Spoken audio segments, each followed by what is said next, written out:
Saya prediksikan dalam waktu 12 jam ke depan, Jakarta akan dilanda hujan lebat. Sebaiknya masyarakat Jakarta dan sekitarnya bersiap-siap untuk menghadapi hujan disertai badai. Jakarta banjir besar dong, Mas. Bukan cuma banjir, tapi tenggelam. Putusannya adalah Jakarta harus dikosongkan untuk sementara waktu.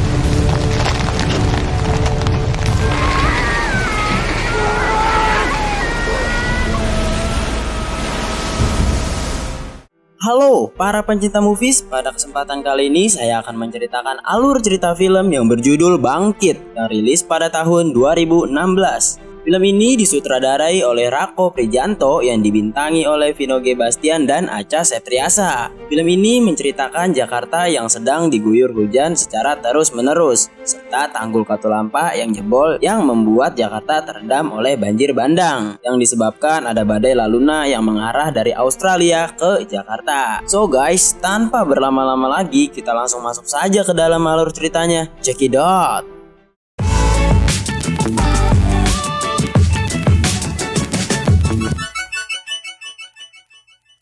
Film ini dibuka dengan diperlihatkannya kecelakaan sebuah bus yang masuk ke jurang. Semua penumpang yang ada di dalam bus itu terlihat panik dan mencoba untuk keluar dari bus tersebut. Namun, tidak lama kemudian tim SAR pun datang. Adri sebagai salah satu dari tim SAR tersebut mencoba untuk menyelamatkan semua korban yang ada di dalam bus itu. Namun, saat Adri ingin menyelamatkan korban terakhir, bus tersebut terjatuh yang membuat ia terguncang. Tapi untungnya Adri berhasil keluar menggunakan sebuah tali.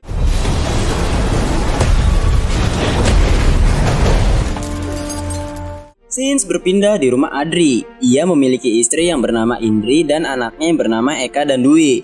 Ketika sedang sarapan, Adri melihat berita di TV tentang curah hujan yang terus-menerus di Jakarta. Sebelum berangkat kerja, ia diberitahu oleh Indri untuk datang ke pertunjukan resital piano anaknya yaitu Eka. Dan dia berjanji akan datang dengan tepat waktu. Di tempat lain, seorang pegawai BMKG yang bernama Arifin terlihat ingin membeli cincin untuk pernikahan yang tinggal beberapa jam lagi. Calon istri Arifin yang bernama Denanda terlihat gelisah menunggu kabar dari Arifin dan memutuskan untuk menelponnya. Namun tiba-tiba telepon mereka terputus. Scenes berpindah memperlihatkannya banjir besar menerjang sebuah jembatan yang tidak jauh dari lokasi mall yang didatangi Arifin. Ketika Arifin ingin keluar dari mall itu, tiba-tiba ia diterjang banjir yang sudah masuk ke dalam mall.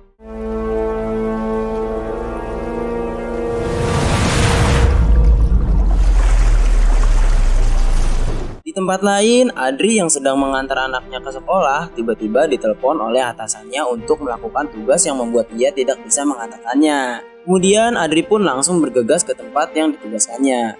Dan terlihat tim SAR yang memasuki mall untuk mengevakuasi para korban. Arifin yang terlihat masih hidup mencoba untuk keluar dan menyelamatkan orang yang ada di dalam mobil. Tetapi dia terjebak oleh lilitan kabel dan tidak bisa melepaskannya. Bersamaan dengan itu, Adri yang sedang mengevakuasi korban melihat Arifin yang terjebak itu pun menyelamatkannya.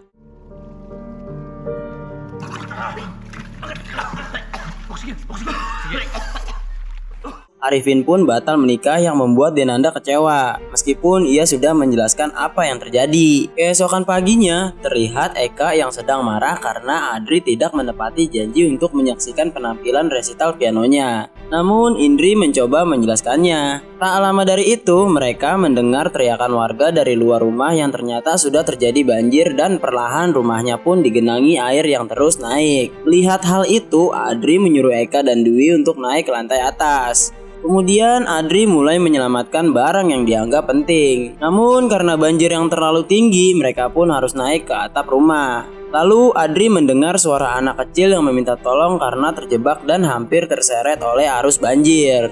Kemudian Adri pun langsung melompat dan menyelamatkannya.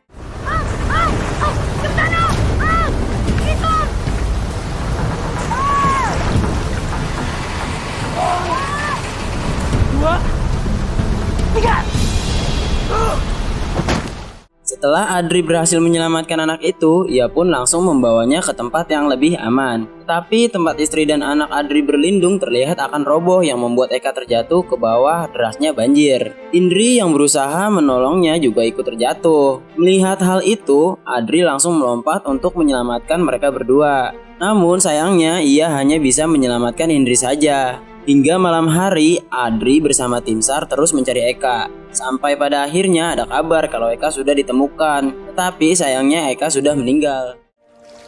Eka udah ditemuin. Kak, udah di sini kak. Scenes berpindah di kantor Arifin yang sedang menjelaskan kepada atasannya bahwa Jakarta diprediksi akan dilanda hujan yang sangat lebat dalam waktu 12 jam yang mengakibatkan terjadinya badai Laluna. Namun atasannya itu tidak memperdulikannya karena ia takut membuat semua orang makin panik. Kemudian Arifin ditugaskan untuk melakukan penyemaian awan. Sebelum berangkat, Arifin mencoba menelpon Denanda, tetapi Denanda tidak mengangkatnya karena sedang sibuk mengobati para korban. Ketika Arifin di dalam pesawat, ia melihat awan yang sudah menunjukkan tanda-tanda akan terjadinya badai besar. Lalu ia menelpon atasannya untuk menghentikan misinya karena sudah mustahil untuk dilanjutkan. Namun saat pesawatnya memasuki awan tersebut, petir menyambar yang membuat pesawat tersebut terbakar dan jatuh di tengah hutan.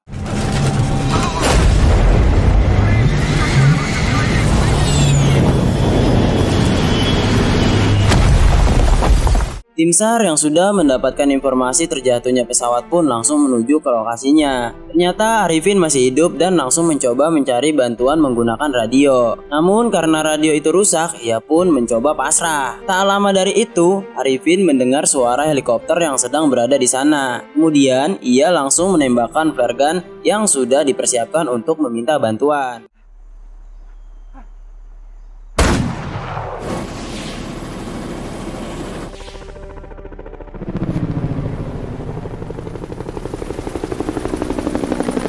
Tim SAR yang melihatnya pun langsung menuju ke arah flare gun tersebut untuk menyelamatkan para korban dan langsung membawanya ke posko evakuasi. Lalu Arifin pun langsung diobati oleh Denanda. Di sisi lain, Indri mengungkapkan kekecewaannya terhadap Adri atas meninggalnya Eka. Gak ada satupun orang tua di dunia ini yang rela kehilangan anaknya. Apa rasa kehilangan harus diukur dengan air mata? Singkat cerita, ketika Arifin ke kantor, ia menjelaskan ke atasannya bahwa awan yang dilihat Arifin berpotensi akan cepat sampai ke Jakarta yang membuat Jakarta terjadi badai Laluna. Namun atasannya itu tidak mau mendengarkan penjelasan Arifin. Penyemaian yang gagal aja itu sudah bikin kepala pusing. Nah, badai Tresila mempercepat awan itu untuk sampai ke Jakarta.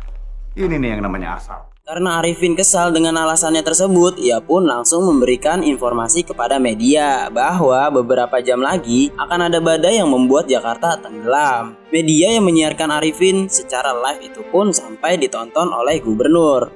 Sebaiknya masyarakat Jakarta dan sekitarnya bersiap-siap untuk menghadapi hujan disertai badai. Jakarta banjir besar dong mas.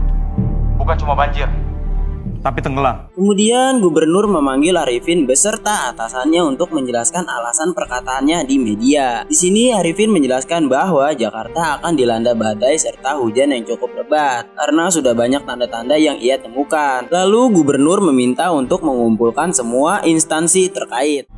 Begitu menurut Pak Hadi? Ya, kalau gitu kita kumpulkan semua instansi terkait. Di posko evakuasi, Indri sedang menyiapkan keperluan Adri karena ingin melakukan tugas pengeboman terowongan. Namun ketika Indri memanggil Dwi, Dwi pun tidak menjawabnya yang membuat Adri panik dan langsung mencarinya. Ternyata Dwi sedang menonton TV bersama korban lainnya. Kemudian terlihat di TV berita tentang pemerintah yang memberi informasi bahwa Jakarta harus dikosongkan untuk sementara waktu. Putusannya adalah Jakarta harus dikosongkan untuk sementara waktu. Semua orang yang sedang menonton itu pun langsung panik. Adri yang melihat semua orang panik pun bingung dan langsung menanyakan ke salah satu orang.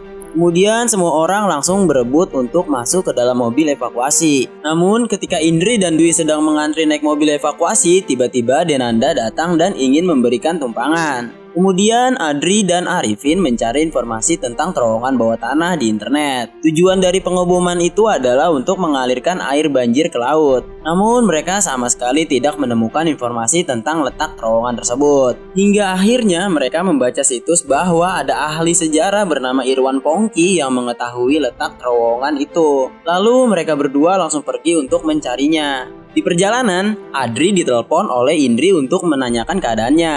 Lalu Adri memberitahu bahwa ia sedang mencari Profesor Irwan Pongki karena hanya dialah yang dapat menyelamatkan Jakarta. Denanda yang mendengar percakapan mereka ternyata ia mengetahui keberadaan Profesor Irwan Pongki karena dia adalah salah satu pasiennya. Kemudian mereka pun langsung putar balik menuju rumah sakit untuk menemui Profesor. Ketika sampai di rumah sakit, ternyata bangunannya sudah terendam banjir. Lalu Denanda langsung bergegas mencari Profesor. Untungnya Profesor masih hidup dan ia terjebak di dalam kamar. Kemudian Denanda langsung membantu Profesor untuk keluar dari rumah sakit tersebut dan langsung pergi menemui Adri dan Arifin. Namun saat mereka pergi, akses jalan menuju tempat Adri dan Arifin pun ditutup yang membuat mereka harus melalui jalan yang lebih jauh. Lalu Adri menyuruhnya untuk tetap di tempat karena ia yang mendatanginya. Di tempat lain terlihat TNI masuk ke dalam terowongan untuk melakukan pengeboman. Namun saat bom diledakkan, tiba-tiba terowongan yang mereka lewati runtuh dan menyebabkan gempa.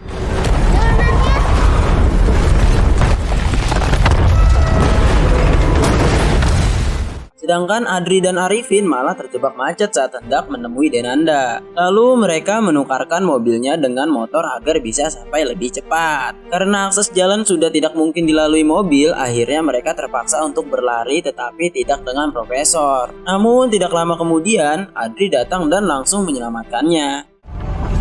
Profesor, saya Adri di tim SAR.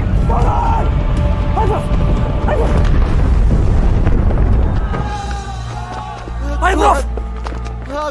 Setelah itu, Profesor menjelaskan dan memberikan sebuah kopian peta terowongan dan dengan cepat Arifin bisa mengingatnya. Ketika mereka akan pergi ke lokasi, tanpa disadari peta yang mereka bawa terjatuh dan ditemukan oleh Dwi. Kemudian Dwi langsung menyusul ayahnya untuk memberikan kopian peta tersebut. Indri yang sedang membantu Profesor ke tempat lain yang lebih aman malah lalai terhadap anaknya sehingga Dwi hilang tanpa sepengetahuannya. Indri pun panik dan langsung mencarinya, namun ia tidak berhasil menemukan anaknya. Ketika sampai di lokasi, Adri dan Arifin baru menyadari bahwa petanya sudah hilang dan mau tidak mau mereka harus menemukan titik terowongan itu tanpa peta. Tapi untungnya ingatan Arifin sangat kuat dan mereka berhasil masuk ke terowongan tersebut. Bersamaan dengan itu, Dwi sudah sampai dan langsung masuk ke terowongan untuk memberikan kopian peta kepada ayahnya. Tapi Dwi tidak menemukan keberadaan ayahnya itu. Karena panik, Indri menelpon Adri dan memberitahu bahwa Dwi sedang menyusulnya untuk memberikan kopian peta itu dan kemungkinan sudah berada di terowongan tersebut. Mendengar hal itu, Adri dengan cepat masuk ke terowongan. Namun Adri merasa kesulitan untuk menemukan anaknya. Tak lama dari itu, dia diberitahu bahwa terowongan itu akan segera diledakkan. Mohon Pak, tunggu sebentar Pak, Mas Adri pasti kembali. Pak, air sudah sampai pintu Manggarai, Mas. Kita nggak bisa nanggung resiko, maaf. Arifin pun masuk ke dalam terowongan untuk membantu Adri mencari anaknya. Sedangkan Indri dan Denanda mendatangi stasiun dan meminta untuk menunda pengeboman karena di dalam terowongan terdapat suami dan anaknya. Namun ketika Dwi ditemukan, secara bersamaan bom diledakkan dan air pun memasuki terowongan itu.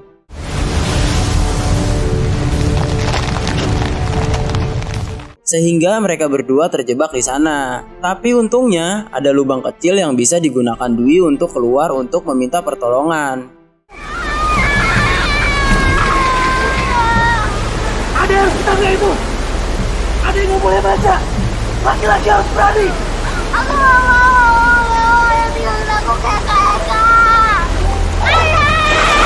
Dengan cepat tim SAR datang dan langsung menyelamatkan Dwi. Kemudian mereka semua pergi ke ujung terowongan untuk menemukan Arifin. Terlihat di sini Adri yang mencoba untuk membuka pintu besi agar bisa keluar dari terowongan itu. Namun ia tidak bisa membukanya. Adri yang cukup lama di dalam air membuat ia tak sadarkan diri. Namun untungnya Arifin datang dan berhasil membuka pintu besi itu. Mereka pun langsung terseret air sampai ke ujung terowongan yang menuju ke laut dan berhasil keluar dari terowongan tersebut. Indri yang cemas langsung menghampiri Adri bersamaan dengan Arifin juga menghampiri Denanda. Dan film pun berakhir. Maafin ayah. Mulai sekarang ayah janji akan jagain kalian terus. Bunda udah maafin ayah. Sebelum ayah minta maaf. Aku tahu aku ceroboh. Tapi aku yakin banget aku gak bakal ceroboh dalam satu hal. Jatuh cinta sama kamu. Will you marry me? Yes, I will marry you. Again?